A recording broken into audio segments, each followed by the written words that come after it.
Graça e paz, Senhor, estou aqui para trazer mais uma palavra de Deus ao nosso coração. Antes, se inscreva no canal do YouTube, PR Carlos Costa da Silva, segue nós do Instagram e também no Facebook e também no TikTok. Vamos para a palavra de Deus? Deuteronômio, capítulo de número 29, o verso é 22 até o verso 29, encerrando esse capítulo. Diz assim: Então dirá a geração vindoura, os vossos filhos, que se levantarem depois de vós, e os estrangeiros que virá de terra remota, vendo as pragas dessa terra e as suas doenças com que o Senhor a terás afligido.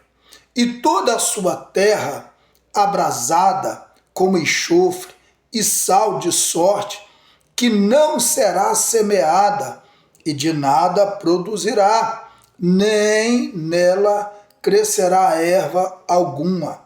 Assim como foi a destruição de Sodoma e de Gomorra e de Adama e de Zeboim, que o Senhor destruiu na sua ira e no seu furor.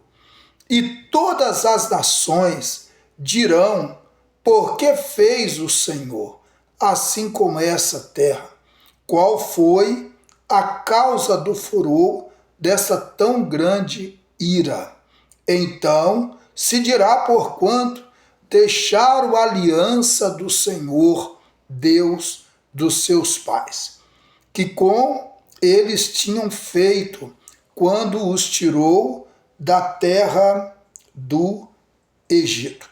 E foram e serviram outros deuses, Outros deuses, e se inclinaram diante deles, deuses que eles não conheceram e nenhum dos quais lhe tinha sido dado. Por isso, a ira do Senhor se acendeu contra essa terra, para trazer sobre ela todas as maldições que está escrito neste livro. E o Senhor os arrancou da sua terra com ira e com indignação e com grande furor, e os lançou em outra terra, como neste dia se vê.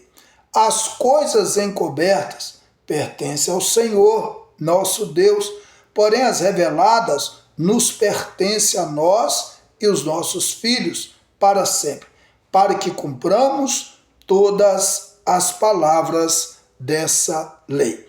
Se tem uma coisa que Deus nunca foi, ele nos enganou. Deus sempre, ele nos traz alerta daquilo que nós precisamos entender. O grande problema hoje é que nós não entendemos o que Deus está falando. A partir do momento que nós não entendemos aquilo que Deus está falando, nós acabamos vindo para os mesmos erros de sempre. Deus, ele sempre alertou o povo dele e sempre continua alertando o povo dele. Deus jamais quer que a gente saia da aliança dele. Deus não é um Deus que muda.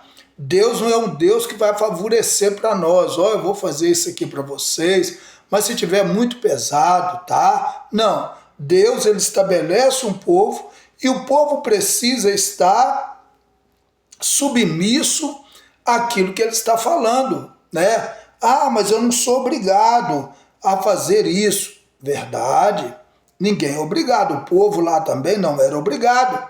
Mas a perspectiva aqui quanto ao exílio, o povo passando por questões e tal, e toda aquela geração que estava ali, qual era o problema daquela geração? A mesma de hoje. Israel físico lá e a igreja hoje é a mesma coisa, porque a questão de colocar outras coisas no lugar de Deus, Então, todas as vezes que você não coloca Deus como algo primário na sua vida, que Deus, se você tem vontade de estar com Deus, você está ouvindo Deus, você está se entregando a Deus, né? E a Bíblia diz aqui, olha o verso 25, diz assim, ó, então se dirá porquanto deixaram a aliança do Senhor Deus e os seus pais, que com eles tiraram o feito quando tirou da terra do Egito. Então, o povo virava e mexia, o povo ficava lembrando do Egito, do passado, de Faraó ali. Então Deus está falando, ó, deixa o Egito para trás. Egito aqui é simbolismo do sistema do mundo, as coisas mundanas, né? Todas as vezes que nós ficamos lembrando, olha o verso 26, diz assim, e foram e serviram outros deuses, e se inclinaram diante deles, deuses que eles não conheceram, e nenhum dos quais lhe tinha sido dado. Aí Deus fez o quê? Deus, ele aplica a sua disciplina. Porque Deus não quer nada mal para ninguém. Deus não quer problema para ninguém. Deus não quer as dificuldades para ninguém. Nós, muitas vezes, construímos isso na nossa vida. Pelas nossas decisões, pelos nossos impulsos, né? Às vezes pelas nossas precipitações, pelos nossos falar, muitas vezes demais, né? Então, às vezes, a gente faz, Deus não quer isso, mas às vezes a gente acaba vivendo essas coisas em nós. O povo lá era a mesma coisa. Olha o verso 27. Por isso a ira do Senhor se acendeu contra esta terra, para trazer sobre ela todas as maldições que está escrito neste livro. Deus está falando, ó, se você obedecer, você vai ser abençoado. Se você desobedecer, você vai ser amaldiçoado. Então a bênção e a maldição está incondicional. Eu quero a bênção, então eu vou obedecer a Deus. Ah, mas eu sou obrigado. Não, eu não sou obrigado. Mas Deus também não é obrigado a te dar a bênção, né? Porque, eu desobedeci. Deus não tem esse negócio. Ou a gente obedece ou não obedece.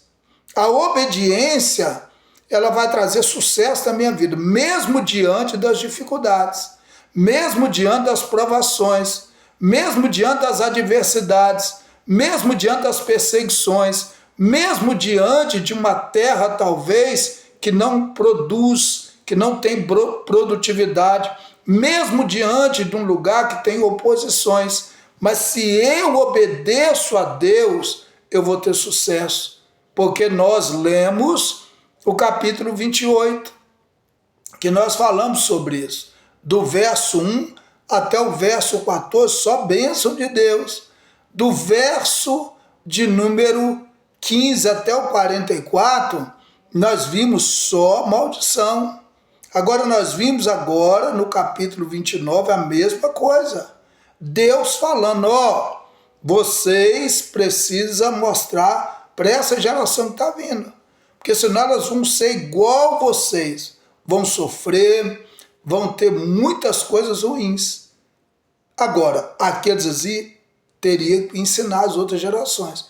E nós devemos também, cada dia, ensinar não a nossa desobediência, mas a obediência em Deus. Vamos orar? Pai, muito obrigado, Senhor, por tudo. Continua conosco, trabalhando a nossa vida, e que o Senhor possa cada dia trabalhar naquilo que o Senhor quer na nossa vida. Pai, muito obrigado por tudo. Continua conosco, em nome de Jesus. Amém. Deus abençoe você e toda a sua família. Querendo bom Deus, estaremos de volta amanhã, iniciando o capítulo de número 30. Deus abençoe. Até lá, em nome de Jesus.